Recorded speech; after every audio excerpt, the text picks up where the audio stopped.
How did one doorbell video end with me being handed divorce papers in my office lobby? Why did my husband stay calm for weeks, then let my whole company see me differently in one morning? What was I supposed to do when the promotion felt like my only way up? My name is Alathea Mercer, but everyone calls me Thea. I was 34, and I worked in marketing at a software company. I was not a manager. I was a coordinator. That word felt like a small box. I told myself I was made for more. My husband Ethan was 36. He worked for the city with budgets and rules. He liked lists and quiet. He liked to be right. He said he liked peace, but to me it felt like control. That week started like any other. I woke up early and checked my phone under the blanket. I saw a short message from Mary, my best friend at work. She asked if I was coming in early, and she added a fire emoji. I smiled before I even sat up. In the kitchen, Ethan had already made coffee. He always used the same mug, a plain grey one. He asked if I slept well. I said I was fine. He looked at my face like he was reading it. I hated that look. He asked why I had been coming home so late. I said we were short-staffed, and I had to cover extra tasks. He asked if I could show him my work calendar. I said he was being dramatic. I told him he should trust me. He said he did trust me, but he also felt worried. I said worry was just another word for jealousy. I said he should be proud that his wife had goals. He went quiet, and that silence made me feel like I had won. On the drive to work, I practiced my story in my head. I told myself I was a good wife. I told myself a marriage should support growth. I told myself Ethan did not understand modern life. I still think I was right. Our office was an open-plan floor with low walls and bright lights. The marketing row sat near the windows. Murray waved when I came in. She wore big earrings and always smelled like expensive lotion. She asked how things were at home. I said Ethan was in a mood again. Murray laughed and asked if he was still acting like my dad. I said yes, and I rolled my eyes so she could see. Two other co-workers, Jessa and Amir, heard us and looked over. Jessa asked what Ethan did this time. I said he questioned me about my schedule like I was a child. They all reacted the way I wanted. Jessa said men like that hated successful women. Amir said Ethan sounded insecure. Mari said I should stop explaining myself to him. I felt my chest get warm. Their words were like a shield. At my desk, I opened my project files and stared at the screen. My work was fine, but fine was not enough. The company liked big energy, big wins, big stories. I wanted a new title, and I wanted people to say my name with respect. Before lunch, I saw an email about a strategy touchpoint for later in the week. It was on the executive floor. The CEO's name was Graham Wexler. It was not a direct invitation, but Mari leaned in and said he had been asking about my campaign numbers. She asked if I noticed how he looked at me during last month's meeting. I said I did not notice anything. That was a lie. I noticed everything. Mari asked if Ethan ever came to company events. I said he did, but he stood in corners like furniture. I said he made me feel small in front of others. Mari said I should stop bringing him if he could not handle my world. I nodded like that was reasonable. At lunch, we went out to a small cafe near the office. Mari filmed a short clip for her social media. She asked me to talk about women in leadership. I said I was pushing for bigger work, and I was done playing small. She posted it right away. People liked it fast. I watched the hearts pop up, one after another. I told myself this was my path. I told myself Ethan's doubts were just noise. I told myself no one gets promoted by being gentle. When I got home that night, Ethan was in the kitchen again. He had cut fruit for Lila and packed her school snack. Our daughter was 7 and she was quiet in a careful way. She asked if I could help with a drawing. I said I had to answer emails first. Ethan asked if I could sit for 5 minutes. I said I was tired. He asked what I was tired from if I was only at a desk. I heard judgment in his voice. I felt my face harden. He asked why I dressed up more lately. I said it was for me. He asked if there was someone else. I laughed, but it was a sharp laugh. I said he was making things up. I said he should get therapy if he had trust issues. He said he did not want to fight. He said he wanted truth. I told him truth was that he was scared of me changing. I said he liked me better when I was easy and grateful. He looked like I slapped him, but I did not touch him. He stood there with his hands on the counter. He asked if we could talk without insults. I said he started it by accusing me. Lila watched us from the table. She did not cry. She just got very still. That stillness made me angry, like even my child was judging me. I told Ethan he was ruining the house with his moods. I told him he made me feel lonely.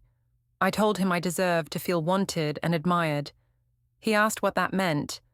I said it meant I needed support, not questions. He picked up his phone to check the time, and the screen lit up.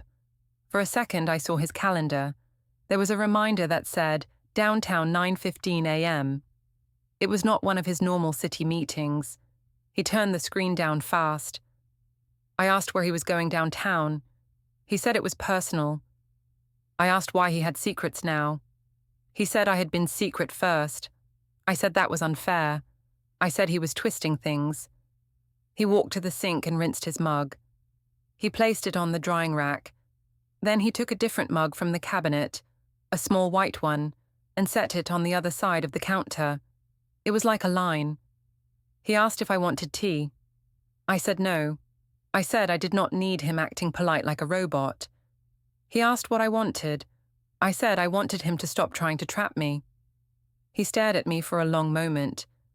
Then he said he would go put Lila to bed. I said fine. I watched him leave the kitchen with our daughter's hand in his. Lila looked back once, but she did not speak. When the house got quiet, I opened my laptop at the kitchen table. I typed like I was working. I was really watching my phone. I wanted the next message that made me feel alive. Ethan passed through the hallway toward the bedroom. He did not look at me. I told myself he was being childish. I told myself he wanted me to beg. I decided I would not. Later, when I went upstairs, I saw his phone on the dresser. The screen lit up again, just for a second. I caught the same reminder title, and under it I saw a second line that said, Meeting Personal. Then the screen went dark. I stood there in the doorway, holding my breath, and I realized Ethan was planning something without telling me. The next morning, I woke up before my alarm. Ethan was already out of bed. I heard the shower running, then the soft click of the bathroom door. He moved like a person trying not to be seen. In the kitchen, I found my coffee already poured, but Ethan was not sitting with me. His grey mug was clean and upside down on the drying rack. He had used a different cup, and he left it in the sink like he wanted me to notice. He came in while I was packing my bag. He asked what time I would be home. I said it depended on meetings. He asked, what meetings? I said he knew, work meetings. He said he wanted one clear answer, not a fog of words. I laughed and told him he was acting like a detective.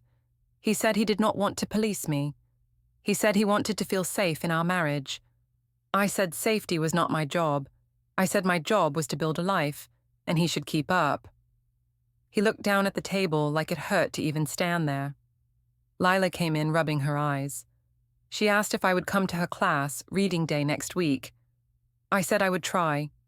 Ethan said he would go for sure. I heard the way he said it, like he was trying to be stable in front of her. It annoyed me because it made me look unreliable. On the drive, I checked my phone at a red light. Mari had sent a message that said the CEO was on our floor yesterday and asked about Thea's metrics. She told me to wear my serious dress. I felt a small rush, like my body woke up. At work, I walked in with my shoulders back. I greeted people like I belonged in a higher place. Mari watched me like I was a project she wanted to launch. She asked if Ethan was still sulking. I said he was just stressed. I made it sound caring, but I meant weak. Before lunch, My manager asked me to bring a report upstairs. She said the executive assistant wanted it now. I knew what that meant. It meant my name was moving in rooms I could not enter by myself. The elevator to the executive floor felt different. It smelled like new carpet and quiet money. The hallway was calmer. People talked softer. No one ate at their desk. I walked past framed photos of awards and charity events. I told myself I belonged there. I told myself I just needed one break. The executive assistant took my folder and asked me to wait. I stood near a glass wall and tried to look casual. A man in a suit walked by and nodded at me like I was part of the furniture. I kept my smile anyway. Then Graham Wexler came out of a meeting room. He did not rush. He moved like time belonged to him. He looked at me and asked if I was Alathea. I said yes, and I told him to call me Thea. He said he had seen my campaign report and liked my edge. I said I tried to be direct. He said the company needed more people who were hungry. He asked what I wanted next. I said I wanted to lead bigger work. He said leadership was about trust. He asked if I was loyal. I said I was loyal to results. He smiled like he liked that answer. He told the assistant to put me on the calendar later in the week for a strategy touchpoint. He said it like it was nothing, but I heard the door opening. I thanked him and walked out with my heart beating fast. Back at my desk, Murray leaned in and asked what happened. I told her he noticed me. She grinned and said I was finally getting what I deserved. She asked if I was scared. I said I was not scared. I was ready. My phone buzzed with a missed call. It showed no caller ID. I stared at it for a second, then put the phone down. I told myself it was spam. Still, my stomach tightened. During lunch, Mari and I went to a rooftop bar near downtown. It was too early for most people, which made it feel private, even though it was public. Mari said we should celebrate the moment before the rise. I liked the way she said it, like my life was a movie. Graham arrived later than us. He did not sit too close at first. He asked about my ideas. I talked fast, like I had been holding words in my mouth for years. He listened and nodded. He asked if I felt supported at home. I said my husband was kind but traditional. I said he loved me, but he did not understand ambition. Graham said ambition was lonely. He said successful people needed allies, not anchors. I knew what he was doing. I pretended I did not. I said I just needed the company to see my value. Mari watched us, like she was watching a game. She took a photo of my drink, then a photo of the view. She asked me to lean in so the skyline was behind me. I did it. I wanted that image. I wanted people to see my life lifting. After we left, Mari posted a photo. I did not check it right away. I told myself I was above that. Then I checked it 5 minutes later. She had tagged me. The photo showed me smiling, and in the corner, you could see Graham's suit sleeve and his watch. It was not direct, but it was enough for people to talk. Back at the office, I found an email from Sheila Park in HR. The subject line said she wanted a quick word. My throat went dry for a second. Then I told myself it was normal. HR always wanted quick words. I acted like it meant nothing. When I got home, Ethan was helping Lila with homework at the table. He asked how my day went. I said it was busy. He asked if I went out after work. I said I grabbed a quick drink with co-workers. He asked which co-workers. I said the marketing team. He asked why my sister Danny liked a photo of me at a rooftop bar, and why he could see a man's watch in the corner. I said he was stalking my social media. I said that was unhealthy. He said he only saw it because Mari tagged me, and it popped up. I told him tags did not matter. He asked if I was meeting Graham alone. I said I had meetings with executives because I was good at my job. He asked if he should be worried. I said he should be worried about being unsupportive. I said he was trying to shame me into staying small. He said he did not want me small. He said he wanted me honest. I told him honesty did not mean sharing every detail. I said marriage did not mean ownership. He got quiet again. Then he asked if we could set rules for late nights, For Lila's sake. I said he was using our child as a shield for his fear. Lila looked up from her paper and asked if we were mad. I said no, we were just talking. Ethan said we were fine. His voice sounded careful, like he was walking on glass. Later, when Ethan went to take out the trash, his phone buzzed on the counter. I saw the screen light up with another missed call. No caller ID. Then a notification appeared that said, "File uploaded successfully." It disappeared fast, like a blink. When Ethan came back in, I asked what that was. He said it was nothing, just a work thing. I said he was lying now. He said he was not lying. He was just tired. He asked me to stop turning everything into a fight. I went upstairs and checked my own phone. Sheila's HR message was still there. Mari was still reacting to comments on the rooftop photo. And in the middle of it all, Graham had sent me a short text that said he liked my focus and wanted to keep talking. I stared at that line until my eyes hurt. I told myself this was my chance. I told myself Ethan would get over it. I told myself I deserved to be seen. The week of the all-hands event felt like a test I had to pass in front of everyone. The company rented a big event hall with a stage, lights, and a screen that showed our logo. People wore nicer clothes than normal. Even the quiet engineers looked like they tried. I told Ethan he should come. He asked why I wanted him there if I was always annoyed by him. I said it was about family support and image. He asked what image. I said the image of a stable woman who could lead. He said he would come for me, not for my co-workers. That answer should have made me feel safe.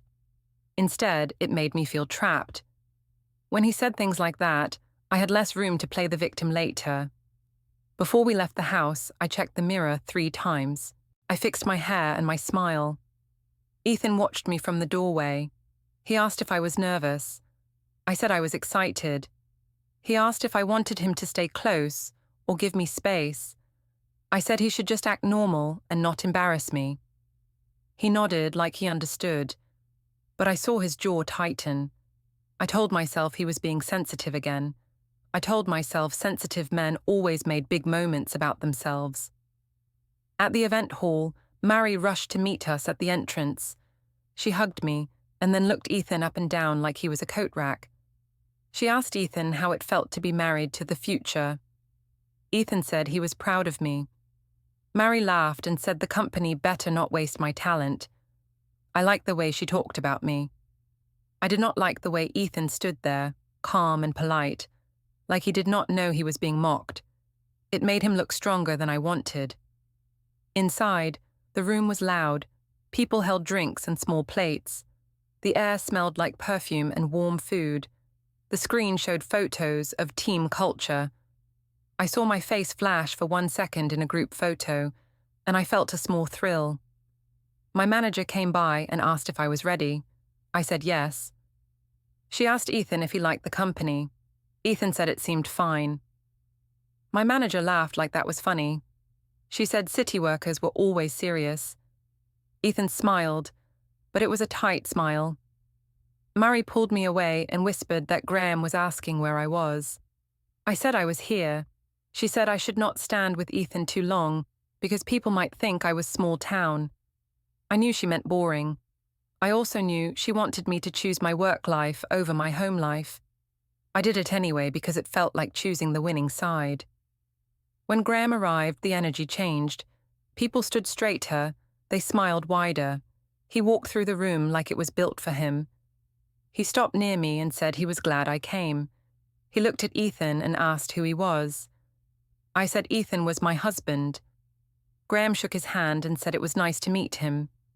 Ethan said he had heard a lot about the company. Graham said the company was lucky to have people like me. He said it loud enough for 2 nearby teams to hear.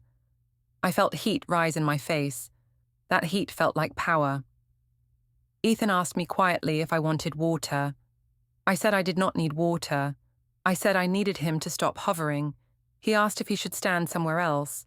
I said yes, and I pointed him toward a corner near a wall of plants. He looked at me like he wanted to argue, then he did not. He walked away. Murray saw it and smiled. She said I was finally setting boundaries. I said he needed to learn. She said men like him only respected strong women. I nodded, even though I knew it was not respect. It was humiliation, and I liked it because it made me feel tall. The event started. People sat at round tables. The lights dimmed. The host introduced leaders and projects. Then my project came up on the screen. A slide showed my campaign numbers. My name appeared under it. The host said I had driven creative growth. People clapped. I stood up. I did not look for Ethan. I looked for Graham. Graham clapped and nodded at me like I belonged to him. After the clapping, Graham spoke. He talked about vision and bold choices. Then he mentioned me again. He said I had edge and hunger. The room laughed in a friendly way. He said the company needed more people like me, and he hinted that big changes were coming. I felt like I was floating. I imagined my new title on my email signature. I imagined Ethan reading it and finally shutting up. During the break, Ethan came toward me. He asked if I was happy. I said yes. He asked if I noticed people whispering. I said they were jealous. He asked if Graham had promised anything real. I said Ethan should stop acting like a pessimist. He asked if I was okay with the way Mari spoke to him. I said Mari was joking and he was too soft. He asked why I needed to make him look small to feel big. I told him he was twisting things. I said he was trying to ruin my night. His face changed. He asked if we could leave early after the last talk. I said no. I said there was an after party and it mattered. He asked what mattered about it. I said relationships mattered. He said marriage mattered too. I said marriage was not a cage. When the event ended, people stood in groups, taking photos. Mari pulled me into a picture with her and two managers. She asked Ethan to take it. Ethan held my phone and took the photo. Mari asked him to take another, then another, like she was using him as staff. Ethan handed the phone back and asked if we could go. I said we would go when I was ready. He asked how late that would be. I said he could go home if he wanted. I said I did not need a babysitter. He said he did not want to leave me. I said then he should stop complaining. At the after party, music played low. People drank more. Graham talked with me near a high table. He asked how I managed home life with my drive. I said it was hard because not everyone understood. He asked if Ethan supported my goals. I said Ethan tried, but he feared change. Graham said fear was common in people who live small. I felt proud when he said that. I told myself Graham saw the real me. Then my phone buzzed. It was the babysitter. She said Lila asked if I forgot her. She said Lila did not want to sleep. I typed a quick reply and said I would be home soon. I did not leave. When Ethan saw me texting, he asked if it was about Lila. I said yes. He asked if we should go now. I said no. I said I was networking. He asked if my child was less important than networking.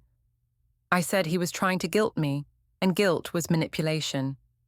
His mouth opened like he wanted to answer, but then he closed it. He just nodded once. That quiet nod made me feel angry, because I could not fight it. I needed him loud so I could blame him. We finally left, and the parking garage was cold and echoing. Our footsteps sounded too loud. Ethan walked ahead to the car, and I followed, still buzzing from the room. In the car, he asked why I treated him like an enemy in front of everyone. I said he acted like an enemy. He asked what he had done besides show up. I said his face was negative. I said his energy was heavy. He asked if I heard myself. I said he was being dramatic again. He asked if I was involved with Graham. I laughed and said he was obsessed. He asked if I could say no clearly. I said no, because there was nothing to confess. He asked why I could not just answer. I said his question itself was disrespect. He started the engine. Then I heard a soft beep near his pocket. He shifted in his seat, and for 1 second his phone screen lit up. I saw a small red dot and a timer, like a recording. He turned it face down fast. I froze. Then I felt my anger move into fear. I asked what that was. He said it was nothing. He said he just wanted to remember what was said, because we kept forgetting later. I said he was spying on me. He asked how he could spy if it was his own car and his own phone. I said that did not make it okay. He drove in silence. Streetlights passed over his face like stripes. I stared out the window and tried to plan my next move. I told myself he was the villain. I told myself his recording proved it. But deep down, another thought kept tapping at me, small and sharp. If he was recording, it meant he was not guessing anymore. It meant he was building something. The next day felt slower, like the house air got thick. Ethan did not argue with me at breakfast. He asked if I wanted toast. I said no. He asked if I could do school pickup. I said I would try. He nodded and did not push. That calm made me nervous. When Ethan used to get upset, I could point at his emotions and call him unstable. Now, he looked like a person who already decided something. I went to work and tried to act normal. Mary asked why I looked tired. I said Ethan kept starting fights. She said men always panicked when women got attention. I agreed too fast. I needed her to keep feeding that story because it made my choices sound brave. Around noon, I got another email from HR. Sheila asked if I could meet tomorrow for a quick word about workplace boundaries and public conduct. My stomach dropped. I told myself it was just routine because the company liked to pretend it cared about culture. I told myself it was not about me. I checked my phone again and saw another missed call with no caller ID. It happened at the same time the email arrived. I stared at it, then I put the phone away, like ignoring it could erase it. After work, I drove to the school pickup line. The cars moved in small, slow steps. Parents watched each other through windows. It felt like a quiet court where everyone judged in silence. When Lila came out, she walked to the car slower than normal. She held her backpack close. She asked if I was mad at Dad. I said no. She asked why Dad slept in the other room. I said he had work stress and needed better sleep. She asked if it was her fault. I said no, and my voice got sharper than I meant. At home, Ethan was in the kitchen, chopping vegetables for dinner. He asked how pickup went. I said fine. He asked why Lila looked worried. I said she was just tired. He looked at Lila and asked if she wanted to help stir the pot. She nodded and stood on a chair. Ethan asked me if I could talk for a few minutes later, just us. I said there was nothing to talk about. He said there was always something to talk about when a family felt shaky. I said he was being dramatic again. He did not react. He just said he would take Lila to the park after dinner, and I could come if I wanted. I said I had emails. He nodded like he expected that answer. During dinner, Lila ate little. Ethan asked her about school. She said a girl in class asked why her dad did not smile in the company photos online. My fork froze. I asked what photos. Lila said Mari posted pictures from the event and people tagged us. Ethan asked which pictures she meant. Lila said she saw them on the tablet when she was playing a game and a notification popped up. Ethan looked at me and asked if I could stop letting co-workers post family pictures. I said it was not a big deal. I said he was making everything feel heavy. After dinner, Ethan took Lila to the park. I told myself I would stay home to work, but really, I wanted to watch what he did. I drove there a few minutes later and parked across the street. At the playground, Ethan sat on a bench and watched Lila climb. He did not scroll his phone much. He looked present. That annoyed me because it made him look like the better parent. I walked up and acted casual. Ethan asked if I wanted to sit. I said I was just checking in. He asked why I needed to check in if everything was fine. I said I did not like the tone of that question. He said he was only asking. Lila ran over and asked if we could all play a game together. Ethan said yes right away. I said I had work stuff. Lila's face fell a little. Ethan said we could do 10 minutes, then I could go. I agreed, but I felt like he trapped me into looking bad if I refused. We played a simple game where Lila made us guess animals. Ethan guessed wrong on purpose, so she could laugh. She looked lighter for a moment. I hated that I noticed it. On the bench after, Ethan asked if we could set a schedule for nights and weekends. He said Lila needed predictability. I said he was using our child to control me. He said it was not control, it was parenting. I said parenting did not mean I had to shrink my job. He asked if my job required rooftop bars and late dinners. I said networking mattered. He asked if networking mattered more than trust. I said trust meant giving me freedom. He took a slow breath. He asked if I would be willing to do counseling. I said counseling was for couples with real problems, not for a man who could not handle ambition. He said the problem was not ambition, it was secrecy. I said he was obsessed with policing me. Then Nora called him. I saw his phone light up with her name. He answered and walked a few steps away. I could still hear pieces. She asked how Lila was. He said she was okay but sensitive. She asked if he had eaten. He said yes. She asked if he needed help. He said he was handling things. When he came back, I asked why his mother called so much. He said she cared about her granddaughter. I said she was trying to interfere. He said she only interfered when people asked her to step in.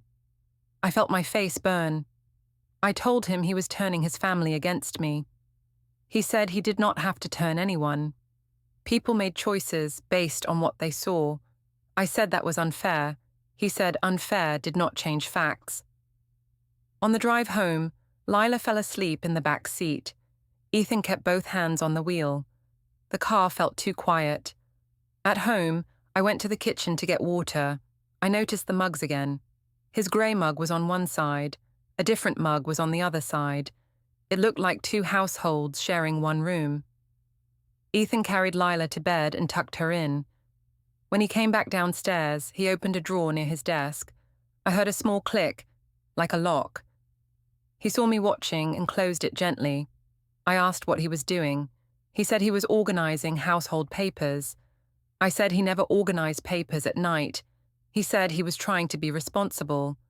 I said he was acting suspicious. He said suspicion started when trust broke.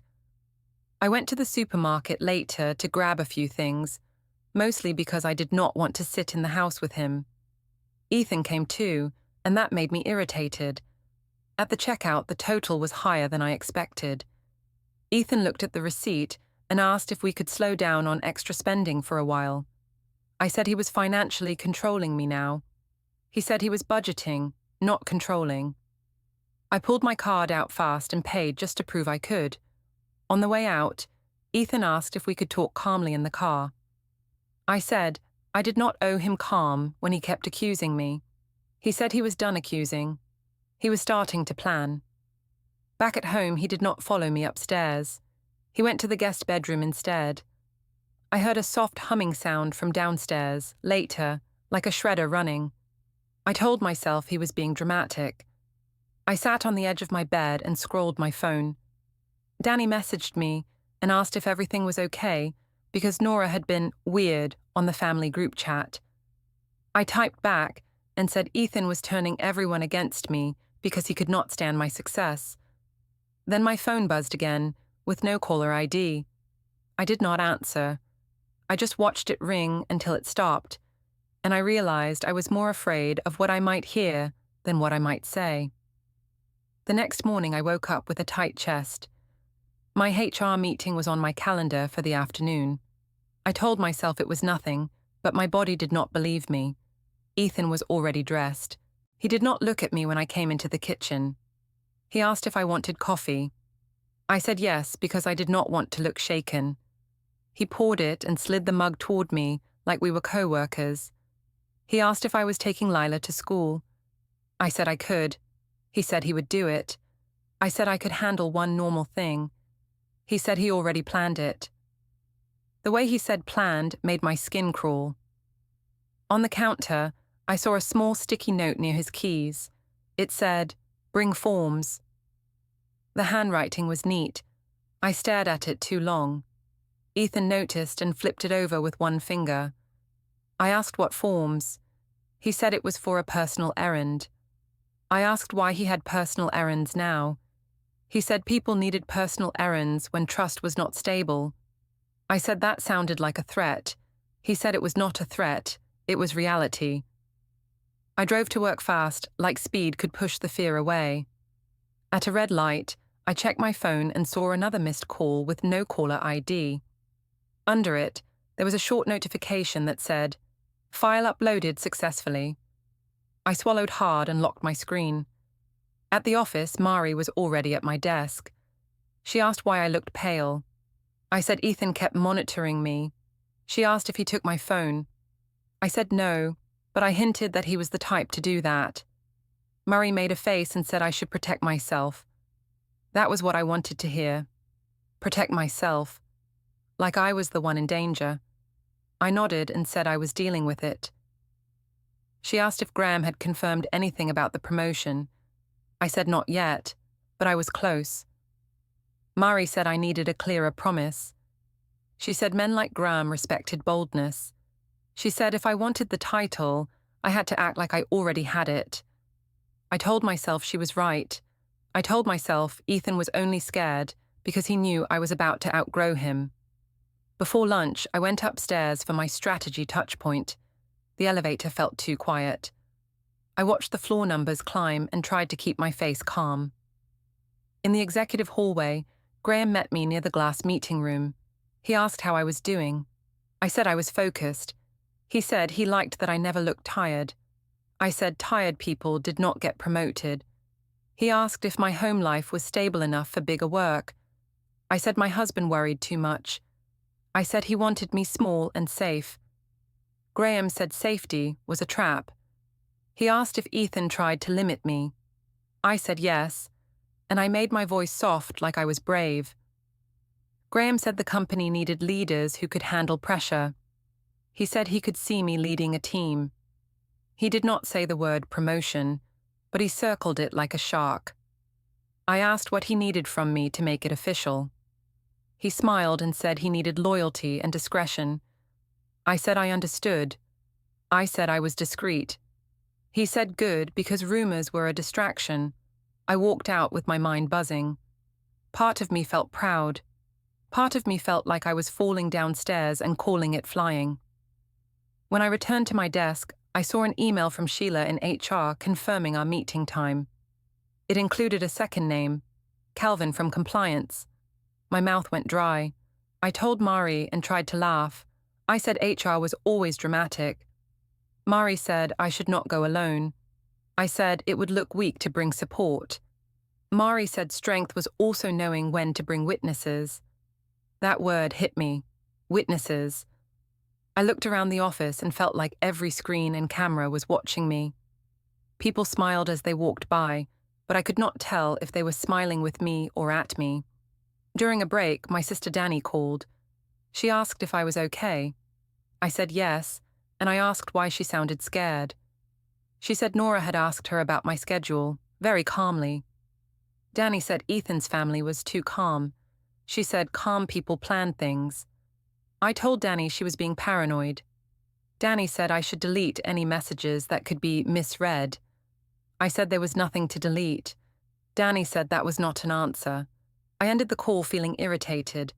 I hated when people acted like I did something wrong. I told myself I did not do wrong. I told myself I did what I had to do.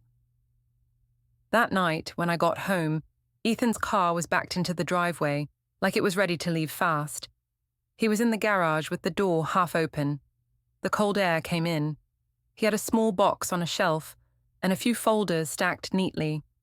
The folder labels were plain. Household, utilities, bank. He was not hiding them. That almost felt worse. He asked how my day was. I said busy. He asked if HR wanted to see me. I froze for a second, then asked how he knew. He said my calendar notification popped up on the shared tablet by accident. He said he did not read details, only the time. I told him he invaded my privacy. He said it was not an invasion if it appeared on a family device. I said he was twisting everything. He said I twisted first. Inside, Lila was doing homework at the table. She looked up and asked if we could have a movie night this weekend. Ethan said yes. I said maybe, because I did not want to promise anything.